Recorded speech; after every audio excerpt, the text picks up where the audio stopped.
우리 아이 의대 보내려면 초등학생 때부터 완전 빡세게 굴려야 하는 거 아니야? 다들 한 번쯤 이런 생각 해보셨죠? 막 하루 종일 책상에 앉아서 문제집만 풀어야 할 것 같고 그런 이미지요. 그런데 과연 그게 정답일까요? 오늘 현역 의대생이 직접 밝히는 진짜 초등생활의 비밀을 낱낱이 파헤쳐 볼 건데요. 아마 여러분의 상상과는 아주 다를지도 모릅니다. 와, 시작부터 뭔가 좀 다르죠? 공부, 가까이 하는 것보다 멀어지지 않는 것이 더 중요하다. 이 책의 핵심 메시지가 바로 이 한 문장에 다 담겨 있어요.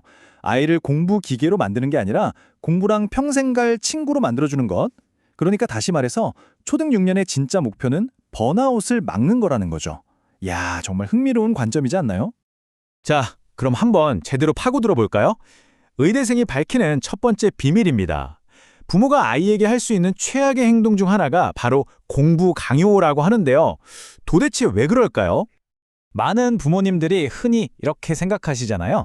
더 많은 시간을 쏟아 부으면 더 좋은 성적이 나온다. 하지만 이 책은요, 정반대의 이야기를 합니다. 바로 더 많은 선택권이 더 좋은 습관을 만든다는 거죠. 억지로 책상에 앉혀놓는다고 그게 머리에 다 들어오는 게 아니라는 겁니다. 오히려 아이에게 주도권을 줄 때 진짜 공부가 시작된다는 사실. 억지로 시키는 공부가 왜 독이 되는지 그 부작용을 한번 볼게요. 우선 배움 자체에 대한 거부감이 생겨버려요. 그리고 아이가 타고난 호기심을 그냥 싹둑 잘라버리는 거고요. 심지어 중학교도 가기 전에 번아웃이 와서 에너지가 완전히 방전돼 버리죠. 그리고 마지막, 이게 정말 중요한데요. 스스로 계획하고 공부하는 자기주도 학습 능력을 키울 기회를 완전히 빼앗아 버립니다. 단기적으로는 성적이 좀 오르는 것처럼 보일지 몰라도 장기적으로는 아이의 공부 인생 전체를 망치는 지름길인 셈이죠. 두 번째 비밀은요. 와, 이건 더 놀랍습니다. 만약 아이가 노는 시간, 취미생활, 친구와의 관계가 숙제만큼이나 중요한 스펙이 된다면 믿으시겠어요? 이게 도대체 무슨 소리일까요?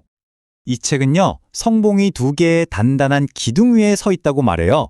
여기 슬라이드를 보시면 하나는 공부 원칙이고 다른 하나는 생활 원칙이죠. 그러니까 책상 위에서 벌어지는 공부뿐만 아니라 아이의 일상생활, 친구관계, 취미활동 같은 삶 전체가 성적만큼이나 중요하다는 아주 파격적인 주장인 거예요.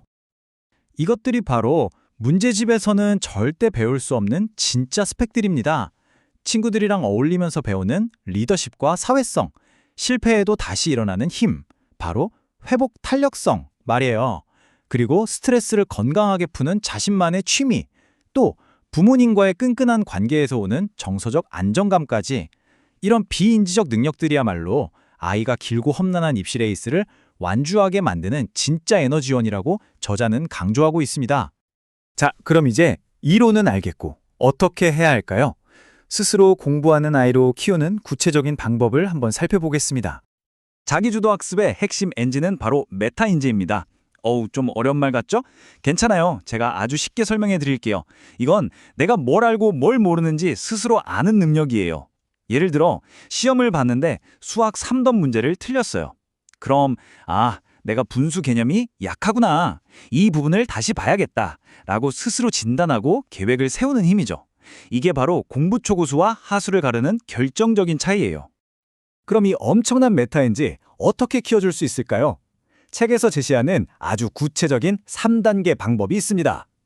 첫째, 시험 끝나고 무작정 혼내지 마세요. 대신에 왜 틀렸을까 같이 분석하면서 건설적인 피드백을 주는 겁니다. 둘째, 스터디 플래너를 활용해서 아이가 자기 공부를 직접 눈으로 보게 해주세요. 마지막으로 배운 개념을 빈 종이에 스스로 쫙 정리해보는 백지 복습법을 연습시키는 겁니다. 이 세 가지만 꾸준히 해도 우리 아이의 공부 독립 문제 없습니다. 특히 저는 이 플래너의 힘을 정말 강조하고 싶은데요. 하루 딱 10분만 투자해서 플래너를 쓰는 습관을 들이면 아이는 자신의 스케줄에 대한 주인의식을 갖게 됩니다. 이건 부모님이 감시하기 위한 도구가 아니라 아이가 스스로 성장하기 위한 도구라는 점 꼭 기억해 주세요. 자, 지금까지의 모든 이야기를 하나로 꿰뚫는 마지막 핵심이 남았습니다. 결국 가장 중요한 것은 바로 부모의 역할을 재정의하는 것이죠. 최고의 부모는 과연 무엇이 다를까요? 바로 이겁니다. 부모의 역할은요, 아이의 스케줄을 촘촘히 관리하는 매니저가 아니에요.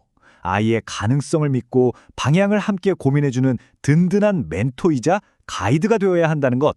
즉, 통제에서 신뢰로, 지시에서 지원으로의 대전환. 이게 필요한 거죠.